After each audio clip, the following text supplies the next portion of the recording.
Hello, and if you're brand new to Dead by Daylight, then I'm going to help you learn about the game by going over some of the basic game mechanics you should know about as you start playing this game. If you wish to learn more about some of these topics, I'm going to be making several videos to help you out. This first video is just going to point out the game's basic mechanics. I won't be going into detail about how they work, and I won't be going over items or perks or killer powers specifically. This is just a nice introduction to point out some of the mechanics in the game that might not be obvious at first. So number 1, a lot of new survivors don't know this, but you can press shift to interrupt someone who is healing you. A lot of times people will try to heal you in a bad spot, so it's good to know this so that way you can get away and move to a safer location. Now let's get into the more general stuff. So as soon as you spawn into the game, you should look for a generator to work on. Do not be like this Bill here, who is just crouched in the grass doing nothing for I don't know how many seconds of the game. He is wasting precious time doing this and should just get on a generator. Next, you always want to make sure you are watching the profiles in the bottom left corner of the screen because these will tell you the state of the other survivors in the game. This is important to know because you need to know how healthy your teammates are, if they're down on the ground, if they're hooked, and it will also help you know where the killer is, because if the killer hits a survivor that's not close to you, you know he's probably going to be chasing that survivor and not coming after you. So you can safely work on your generator. Now the killer sees the world differently than the survivor does. He has a first-person camera, and when you sprint around the map, you leave these scratch marks behind that the killer can follow. Now there are pallets placed throughout the map, and you can press spacebar to throw them down, but they do more than just block the killer's path. They can actually stun the killer here. And if the killer is carrying a survivor and you stun him, he will drop that survivor. Now when you finish progression on a generator, it will hop and make a loud noise and reveal its location to all the survivors on the map, but it will also reveal its location to the killer. Now there is more to doing generators than just holding down M1. There will also be these things called skill checks that appear. It's a white circle, and then it has this rectangular area inside. If you have to press spacebar when the red line is inside of the rectangle. If you're in the white rectangle, you get a great skill check, and if you're in the outline, you get a good skill check. Now skill checks happen on everything in the game that you can work on. They happen on generators, when you sabotage hooks, when you're healing, and when you're getting out of madness when you're playing against the doctor. If you fail any skill check, it will notify the killer of your location. So the killer has the option to break generators, and what this does is that it makes the generator slowly lose progress over time. Now it's very simple to stop this regression. All you have to do is get back on the generator and start fixing it again. You can tell if a generator is broken because you can see these tiny little sparks inside of it.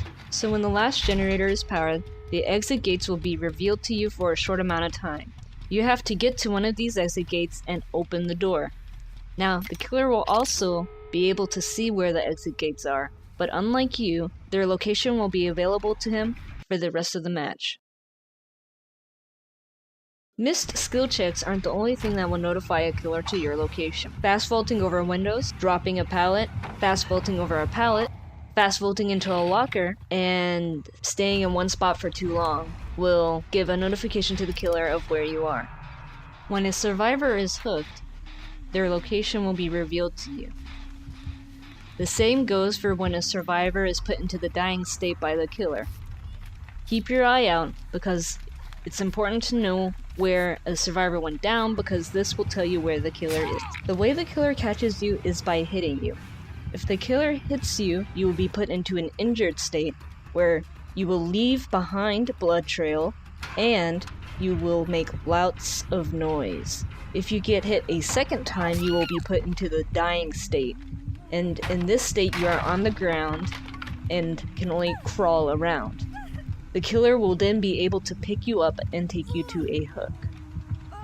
If the killer downs you and does not pick you up, make sure to start recovering immediately so that way a fellow survivor can come over and quickly get you back on your feet.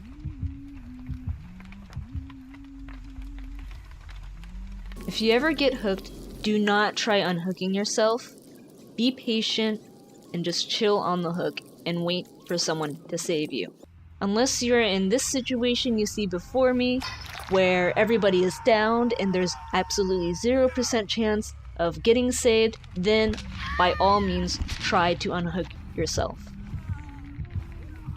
Now, do not be afraid to go for saves either. I see so many killers that do not camp, and nobody goes for the save except for me. Do not be scared, play it cool, go for saves. If you happen to get downed at the exit gate, it's okay. You can crawl out and still escape. As long as you make it past the invisible line, you will escape the match. If you are the last survivor left and at least 2 generators have been done, do not worry. There's this thing called the hatch that spawns, and it will open up and make this really loud noise. You can hear it from pretty far away. The only thing you have to know is that if the killer is right there, make sure you let him hit you before you jump in.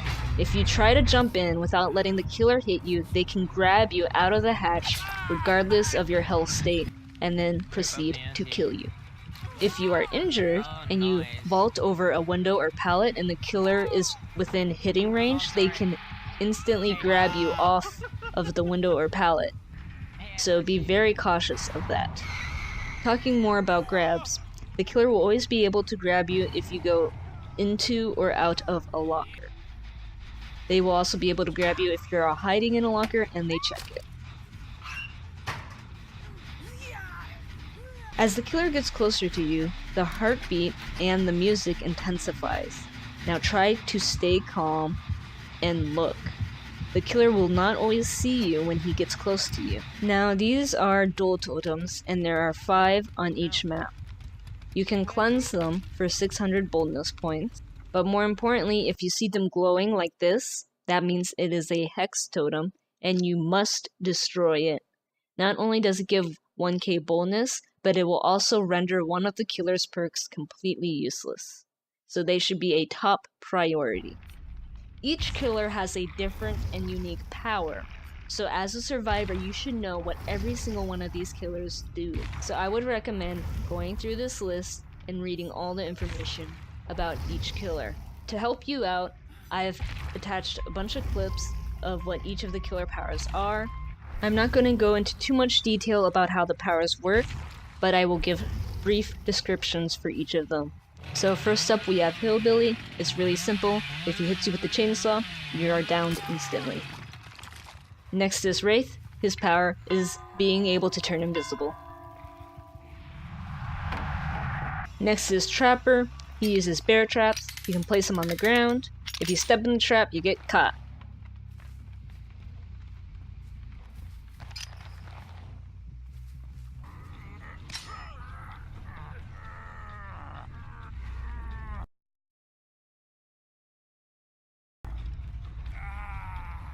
Nurse's power is that she can teleport up to 2 times, and then get stunned.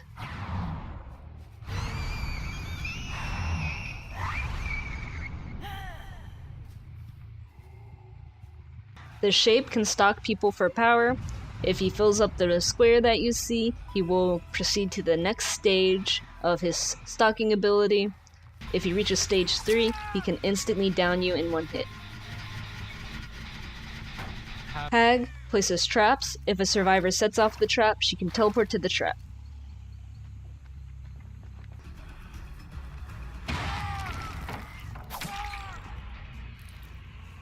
The Dodger's ability is that he can switch in between 2 modes, punishment mode and treatment.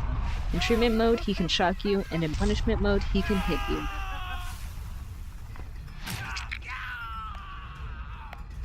Huntress is a ranged killer. She can throw an axe in your face, and she has to go to lockers to reload her axes. So here's a little tip for you. I highly recommend playing Sun Killer, just so that you can see how their view is different from Survivor and how they go about hunting you down.